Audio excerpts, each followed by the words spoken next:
네, 안녕하세요. 현재 경기연구원에서 근무하고 있는 박동아라고 합니다. 박사학위를 받았던 건 2020년이었고요. 이제 작년 여름에 입사해서 지금 경기연구원에 있었던 지는 약 1년 정도 되었습니다. 제가 준비한 것은 제목은 다양한 지역 문제 해결을 위한 준비라고 했는데요. 경기도는 31개의 시군이 모여있는 지역입니다. 그만큼 지역의 문제가 다 다양하고 정말 제가 공부할 때는 그냥 글로만 들었던 그런 문제들까지 접할 수 있는 상황이었는데요. 그런 것에 대해서 조금 더 소개해 드리고 싶었습니다. 일단 먼저 경기연구원, 저는 사실 입사하기 전에는 어떤 곳인지 몰랐거든요. 그래서 경기연구원에 대해서 먼저 짧게 말씀을 드리겠습니다. 저는 도시주택연구실에 소속이 되어 있고요. 도시주택연구실 외에도 자치분권연구실, 경제사회연구실 등 다른 연구실들이 많이 있습니다. 그래서 박사님들은 약 60명 정도 있는 곳인데요. 지금 저기 정원 155라고 적혀져 있는 곳이 있지만 현재 점점 커지고 있는 상황이기도 하고, 저 오른쪽에 있는 169, 이제 정원과 현원인데요. 14명 정도의 차이가 있는 게 보이시죠? 계속해서 연구원은 새로운 분들을 찾을 계획입니다. 그래서 여러분들의 많은 관심 계속 부탁드리겠고요. 경기도의 이제 31개의 시군은 저기 적혀 있는 것처럼 다양한 권역으로 나뉘어집니다. 그런데 이런 권역들에서 살펴보시면 각 권역조차도 너무나 큰 게 느껴지시죠. 그래서 각 권역 내에서도 정말 다양한 지역이 함께 묶여져 있는 상황입니다. 수원 같은 경우는 115만에 이르는 대도시지만 연천군의 경우는 약 4만 정도에 이르는 매우 작은 그런 지역입니다. 그리고 요즘 고령화 시대 등등에 대한 문제도 많이 있죠. 노령화 지수도 화성은 약 46.8, 정말 전혀 문제가 없어 보이는 그런 지역이 있는 반면 가평군 같은 경우에는 270이 넘는 그런 상황입니다. 출산율 정말 많이 문제가 되고 있죠. 여기서 신기한 게 있는데요. 학계 출산율이 최근에 0.8이 0.8보다 더 아래로 낮아져서 문제가 생겼다, 문제가 크다라고 말이 나오고 있지만, 이런 부천 같은 경우 0.75 정도로 낮지만 신기하게도 연천군이 1.28로 매우 높습니다. 신기하죠? 이런 것이 같이 모여 있는 게 경기도고요. 그리고 소멸위험지수도 화성 같은 경우는 약 1.6이지만 양평은 0.3 정도로 해서 정말 큰 차이가 나는 그런 시군이 모여 있는 곳이 경기도입니다. 그래서 제가 경기연구원으로 가서 약 1년간 이렇게 작업했던 것 중에 현재 연구가 마무리된 과제 4가지를 소개해 드리려고 합니다. 제가 지금 현재 하고 있는 과제도 따로 있지만 그 부분은 약간 뒤로 하고, 제가 최근에 했던 과제 중에 4가지를 소개해 드리자면, 먼저 생활 숙박 시설과 관련된 것입니다. 지금 화면 살짝 제 뒤쪽으로 보이실 텐데요. 화면에 보이는 이 정말 다양한 건물들이 보이시죠? 30층이 훨씬 넘는, 곳에 따라서는 60층 가까이 되는 그런 건물도 있고, 그리고 정말 건물 하나짜리 펜션으로 쓰이는 그런 것도 다 생활 숙박시설이라는 이름으로 분류가 되고 있습니다. 즉 여기 있는 그림들은 전부 경기도 내에 있는 생활 숙박시설입니다. 그럼 생활 숙박시설은 주택일까요? 아닐까요? 생활 숙박시설은 주택이 아니죠. 말 그대로 숙박시설입니다. 국토교통부가 그러니까 국토교통부에서 관리를 하고 있을까요? 아닙니다. 국토교통부는 그냥 건축물로서 이제 허가 낼지 말지에 대해서만 엮여 있을 뿐, 그 주무관리 부처는 보건복지부죠. 얼마나 깨끗하냐 아니냐, 그런 것이 이제 주요 관심사가 되는 그런 건축물입니다. 그럼에도 불구하고 생활 숙박시설은 정말 아파트처럼 있는 곳과, 그리고 호텔처럼 있는 곳, 그리고 펜션처럼 있는 곳, 정말 다양한 형태인데 주택으로 불법 전용이 됨으로써 문제가 되고 있는 곳이 많죠. 그래서 경기도에서는 그 연구가 필요했는데요. 여기서 하나의 퀴즈가 또 있습니다. 제가 제목에도 써놨죠. 생활 숙박시설은 경기도에 제일 많다? 제일 많습니다. 경기도에 경기도가 가장 많고요. 두 번째로 많은 곳이 강원도입니다. 즉 경기도에서 저런 호텔처럼 쓰이는 게 아니라 주거 대신으로 쓰이는 것이 제일 많은 문제가 있습니다. 그래서 이거 생활 숙박시설의 도입은 물론 이런 광역지자체가 아니라 그 중앙정부죠. 중앙정부에 의해서 처음에 도입되었지만 그 문제는 오롯이 광역지자체와 기초지자체에서 담당을 하고 있는 그런 상황입니다. 그 문제 해결을 위해서 이제 경기연구원에서 연구가 필요했고 제가 그 과제를 수행했었습니다. 자, 이어서 제가 또 말씀드릴 것은 주택임대사업자가 증가하면 주택가격이 올라간다라는 질문에 답하기 위한 연구를 말씀드리겠습니다. 임대사업자 관련돼서는 정말 정책이 많았죠. 작년이 아닙니다. 죄송합니다. 지난 정부에서 주택임대사업자에 대한 정책이 정말 왔다 갔다 했었던 것은 여러 뉴스를 통해서 확인이 가능합니다. 그런데 이 주택임대사업자가 증가하면 매물이 잠기고 그 매물이 잠김으로 인해서 주택가격이 올라간다라는 그런 주장에 의해서 2017년에 도입됐던 정책이 2019년에 부랴부랴 정말 땜질되듯이 정말 많이 바뀌었는데요. 주택 가격이 올라간다 내려간다 라는 거는 저희 후배님들은 다 아시죠. 분명히 부분 시장이 존재하기 때문에 각 지역별로 다릅니다. 그런데 저런 임대사업자 관련된 정책은 주로 어디서 결정하죠? 중앙정부입니다. 그렇기 때문에 광역지자체 입장에서는 이런 광역지자체 단위와 기초지자체 단위에서 어느 정도 실제로 저런 움직임이 눈에 보이는지 확인이 필요했죠. 그래서 저희 연구원에서 저 연구를 수행해야 됐고 제가 대표로 연구 책임으로서 저 과제를 수행했습니다. 그런데 저 과제 같은 경우는 어떻게 보면 되게 표와 관련이 있죠. 그래서 제가 연구를 수행했음에도 불구하고 안타깝게도 이렇게 공개가 되지는 못한 그런 연구였습니다.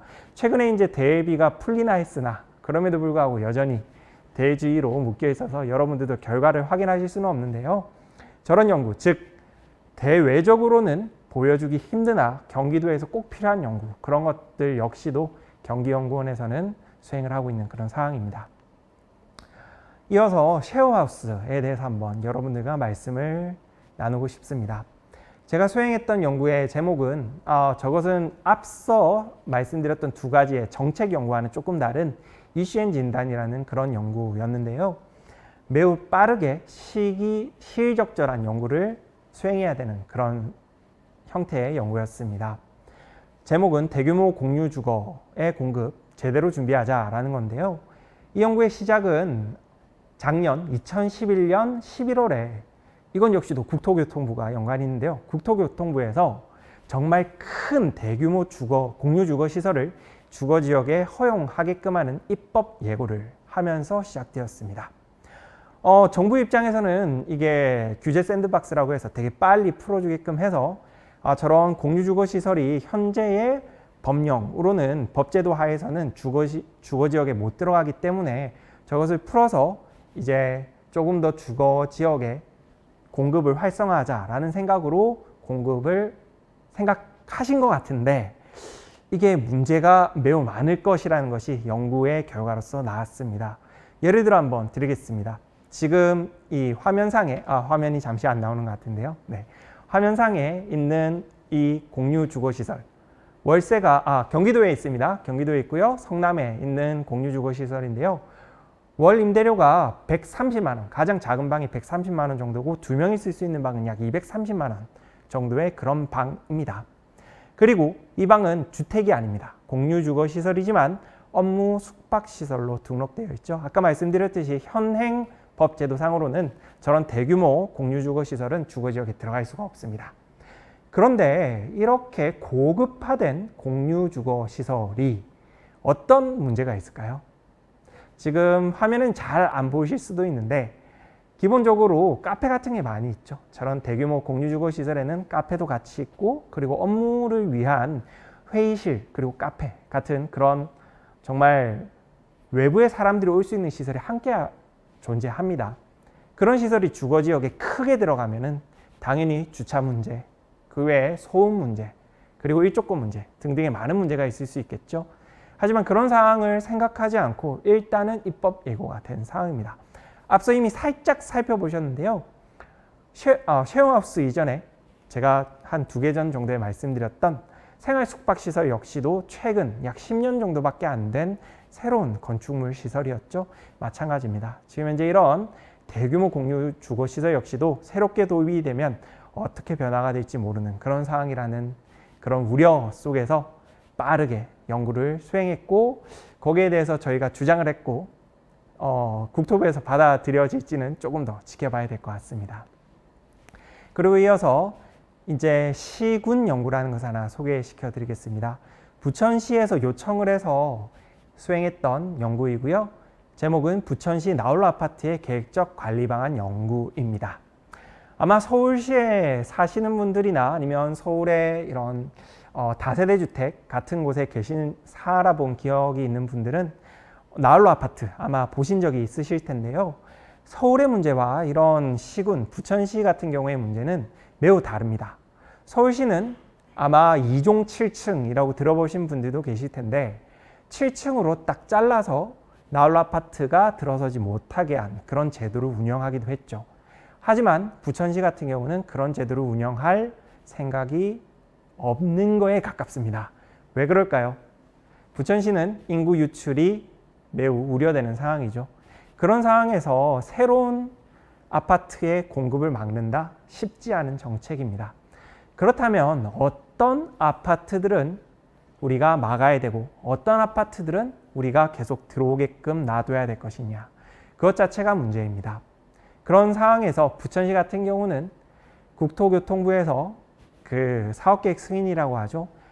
이제 지을 수 있게 할지 말지, 즉 심의를 거칠지 말지를 결정하는 그 세대수가 30세대로 늘어날 때 서울시는 그래도 계속 20세대까지로 막았지만 부천시는 같이 30세대로 늘어났습니다.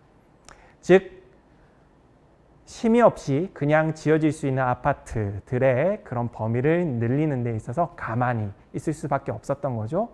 그 이유는 아까 말씀드렸듯이 부천시 같은 경우는 저걸 막는 순간 인구 유출 여전히 걱정되는 것이죠. 그 결과는 여기 그림과 같습니다. 그림에 보이듯이 저런 그냥 저층에 한 2층 정도 돼 있던 낮은 그런 다세대 그런 주택이 나홀로 아파트로 지어졌는데요. 이런 나홀로 아파트가 지어지면서 함께 어떤 것들이 생겼을지 예상이 되시죠? 근린 생활시설이 함께 지어졌습니다. 이로 인해서 어떤 문제가 생겼을까요? 분명히 더 편리해진 건 있습니다. 하지만 안전에 대해서는 확실하게 나빠지는 부분이 많이 생겼죠. 즉 밀도가 높아졌음에도 불구하고 주차는 여전히 오히려 더 문제가 심각해졌고, 그리고 거리를 걷는 그런 시민들의 보행상의 문제는 더욱 문제가 많아졌습니다. 왜냐하면 저런 나홀로 아파트들은 기반시설을 정비해야 될 의무가 없기 때문이죠. 따라서 저런 아파트들을 어떻게 관리할 것인지, 관리할 아파트와 관리하지 않을 아파트는 어떻게 구분할 것인지, 그런 연구를 부천시의 요청하에 저희 경기연구원에서 자체적으로 수행을 했습니다.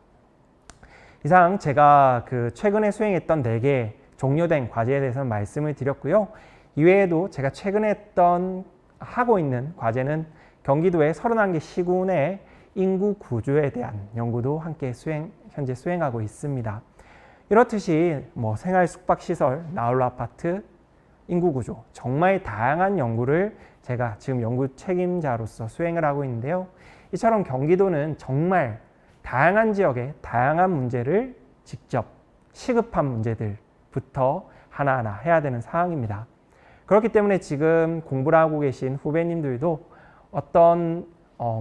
분명히 하나의 연구를 깊게 해봄으로써 내가 무언가를 할 수는 있다라는 훈련을 하는 과정이라고 생각을 해두시고 필드에 나가게 되시면 그보다도 훨씬 더 많은 정말 현실의 문제를 만나실 수 있게 될 겁니다. 여러분들께서도 꼭 지금 학생으로 있는 중에 너무 하나의 방법론 또는 하나의 주제에만 이렇게 국한되지 마시고 다양한 학회라든지 아니면 워크숍 등에 참여하셔서 본인의 할 수 있는 이런 영역을 넓혀 두시는 것을 정말 개인적으로 추천해 드리고 싶습니다. 이상 저의 발표를 마치겠습니다. 언젠가 외부에서 만나 뵙기를 기대하고 있겠습니다. 감사합니다.